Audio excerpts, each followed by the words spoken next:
Well, howdy, howdy, howdy, nearly senior citizen here. Greetings, boys and girls, and welcome to this, another brand new day. No hamsters today, unfortunately.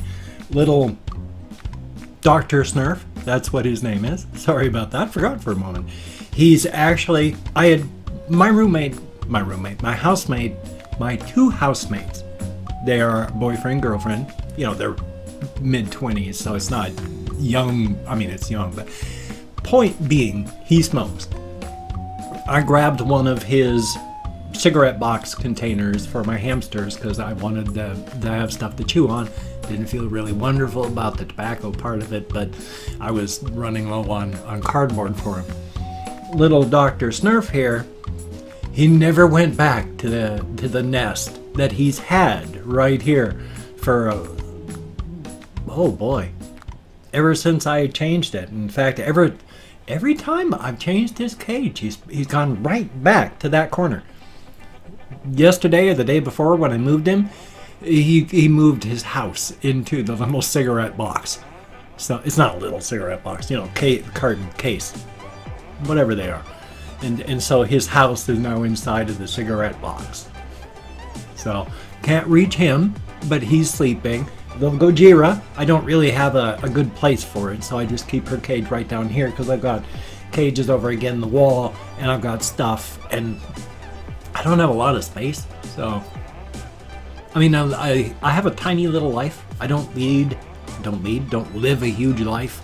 You know, I just require bathroom with, you know, shower and toilet, but bathroom, a place to keep food so it doesn't go bad, way to cook food so it doesn't go bad, a place to sleep, and here.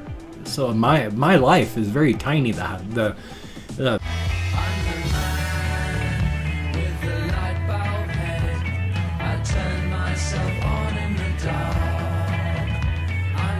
half of the house we live, if I didn't have housemates, a full 2/3 of this place or more, 3/4 of it would just go unused.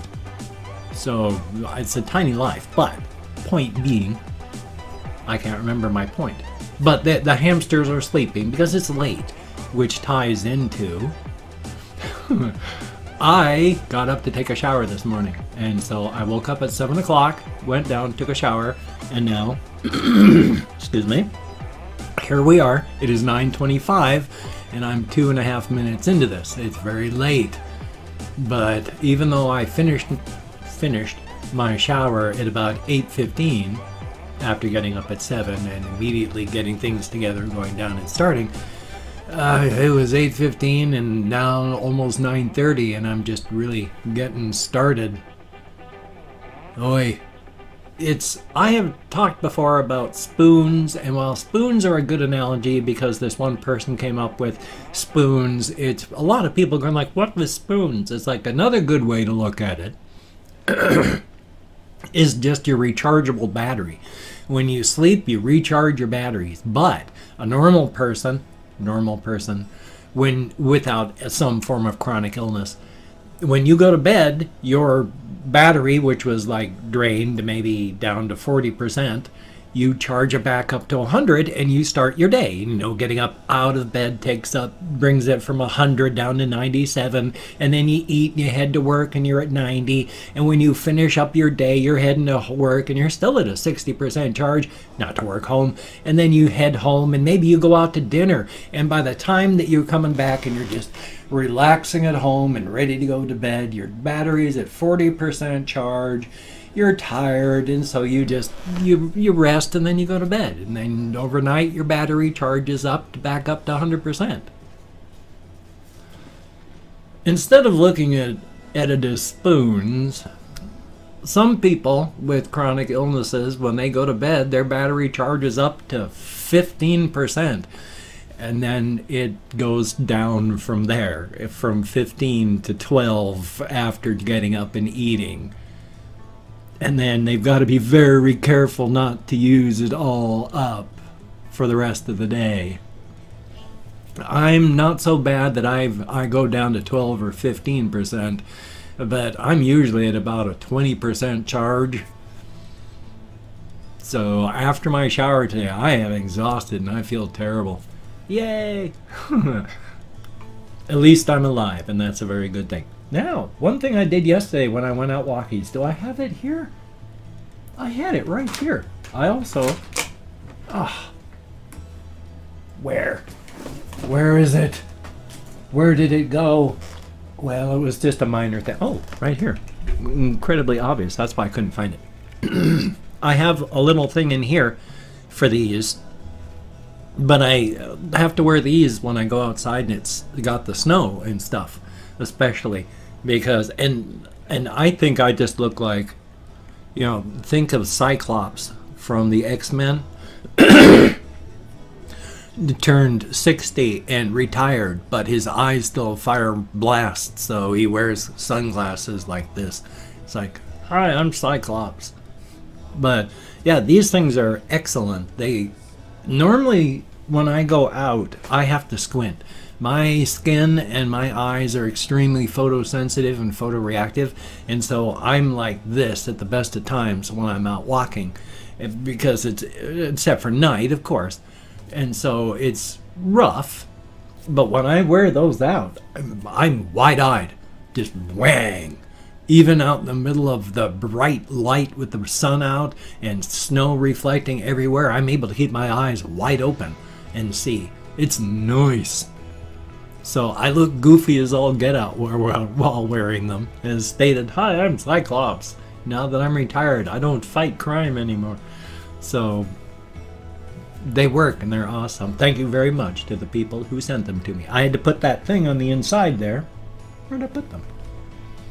That's a bit of, if you have like stuff wrong with your feet where you need put padding, like if you're getting blisters, so you get this padding stuff, or you get corns or calluses, so you put padding on your feet so it doesn't rub on your shoes.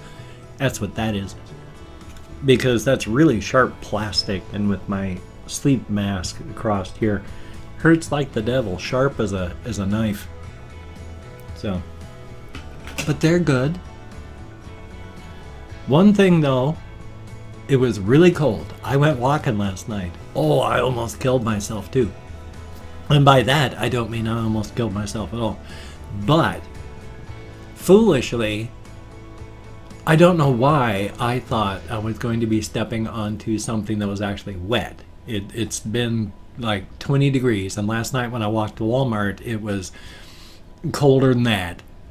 And there was black ice everywhere. Everything was slick. I was having to be super careful. But of course, I come down onto what I think is going to be damp, not even thinking about it. And when I hit, both my feet slipped like 4 inches off to the side before my shoes bit and caught. And from my left shoulder all the way down my chest and my abdomen and my left hip, it felt like somebody had tied ropes around each muscle and yanked real hard.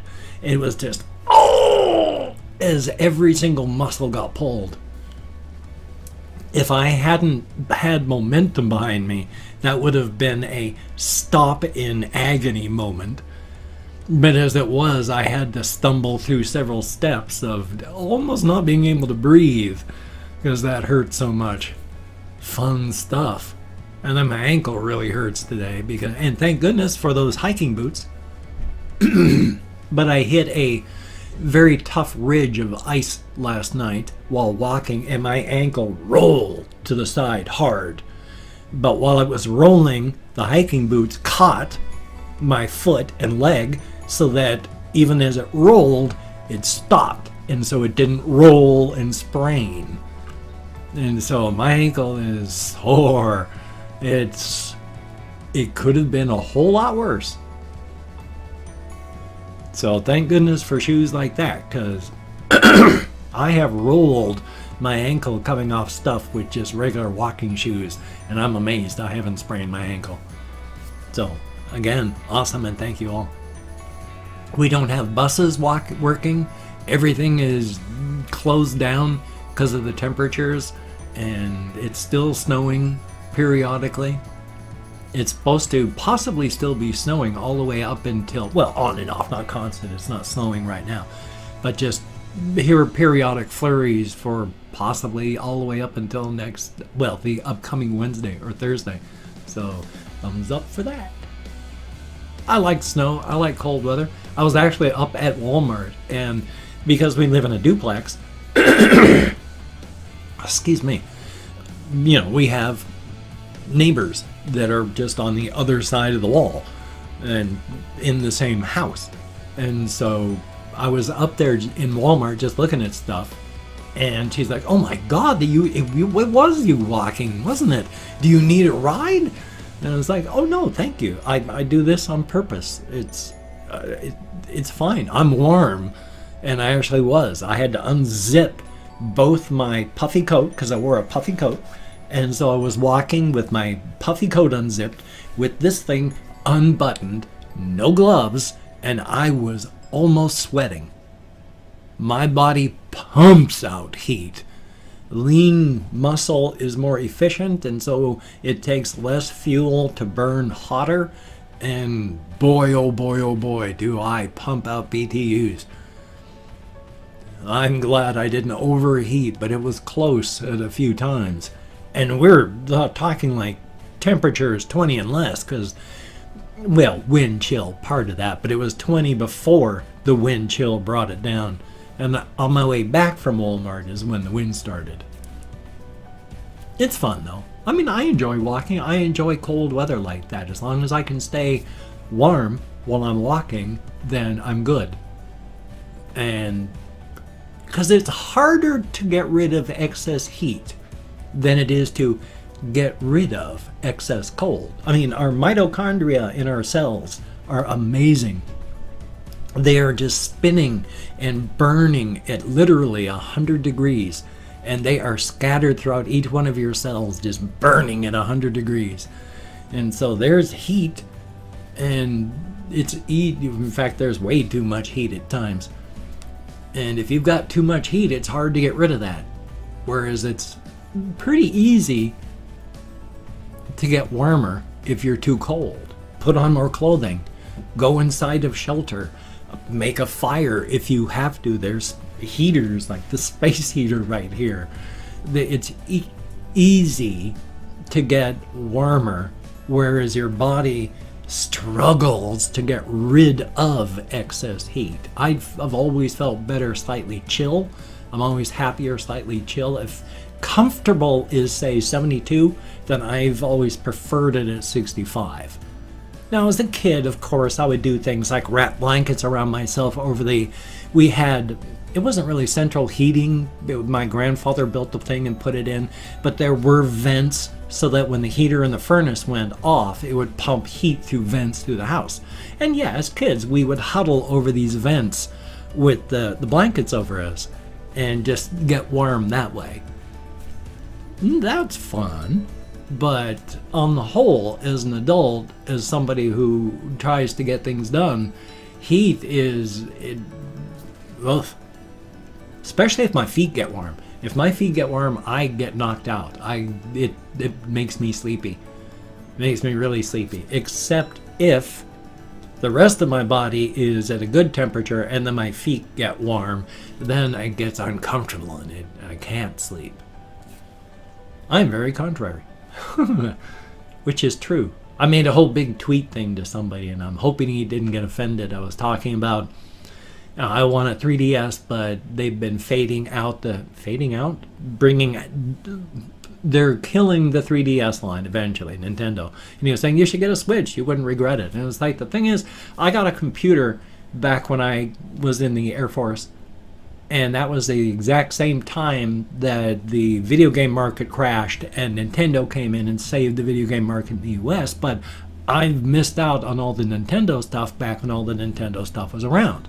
And so looking back at it, I have zero emotional attachment to any of the characters. I mean, I played the original Donkey Kong with, the unnamed plumber guy and stuff, all that in the very beginning, but after that, I didn't care.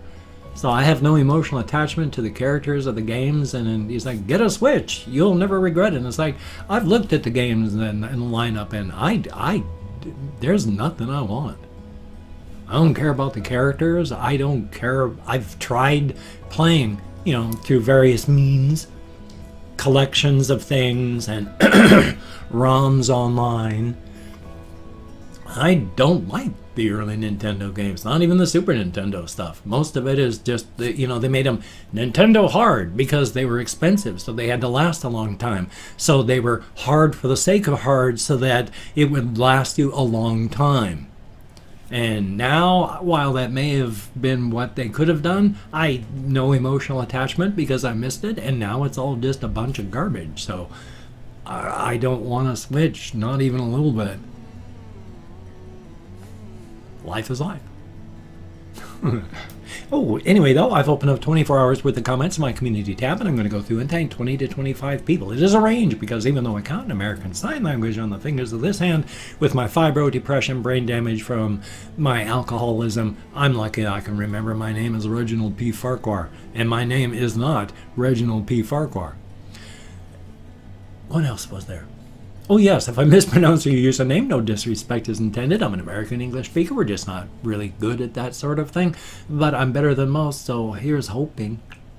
Also, I'm not reading the comments right now. I'm going to read them all later. Thumbs up each one I do. Answer as many as I can. But from right now, whether it is a good comment, a bad comment, an indifferent comment, I'm just thanking you for having left a comment.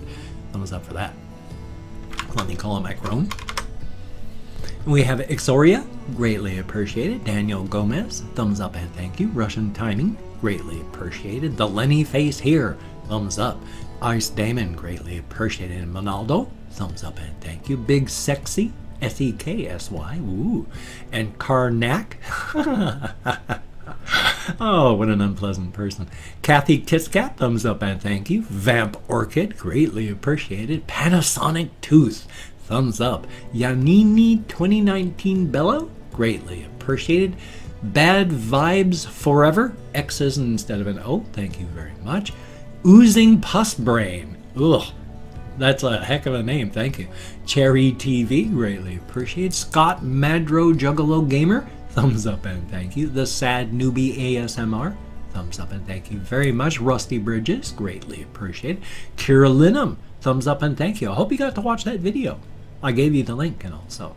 Trill Suicide, thumbs up. And Nightmare Demon, greatly appreciated. William Robinson, thumbs up and thank you. Yoda Heat, greatly appreciated. Cats Are Cool, thumbs up. And Adam Hana, greatly appreciated. Each and every one of you, thank you so much. You get me out of my head, into the world, dealing with real people. Thank you much. I've always left it as just kind of an aside, you know, just for people to discover on their own and do if they want. But if you watch my thing and you ever see that true believer stuff in the beginning, the true believers are the people that enter in the phrase at the end of my video into the comments. I go and I count through each person that has entered the phrase, randomly choose out of those, and the person that's chosen is the true believer. So if you want to be a true believer, enter the phrase that's down there, whichever side I put it on, and who knows, maybe your name will be up front to be ignored by everyone too. If you can check out my various links, I have Twitter, Facebook, GoFundMe, Patreon.com, NearlySeniorCitizen.com, a blog that I'm going to be writing my Sigurd Plague Son book on, so hey, at least there's that. And if you could donate to my GoFundMe campaign or become a Patreon.com patron like one of these beautiful and awesome people, that would be beautiful and awesome. But if you cannot donate or you simply do not donate, I do take all good wishes and deposit them in the bank of my heart where I do draw interest, so thank you very much. If you could toss me a like, I do appreciate all the positive validation I get from my existence. If you could subscribe to the channel, that would be very awesome, greatly appreciated. Of course, if you could hit that button and smash that bell and then actually watch the videos. That would be very, very cool and greatly appreciated. Oh, I feel like I'm flushing and going to blush here soon after saying that one. I don't know. If it snows, I may drag out the camera again. I mean, it snowed. If it snows more, I may drag out the camera again. Otherwise, I'm going to pretty much take it kind of easy today. Trying to take the weekends easy for myself. May get bored and do a reaction video, though. So, hey, what do you say? Other than, hey, what do you say? So you take care. Have a great day today. I will see you on the flip side, my friend, and that is a very good thing. And I'm trying to change things up and make my videos exciting so that my channel doesn't die. I'm trying not to become homeless, and getting paid by making videos helps.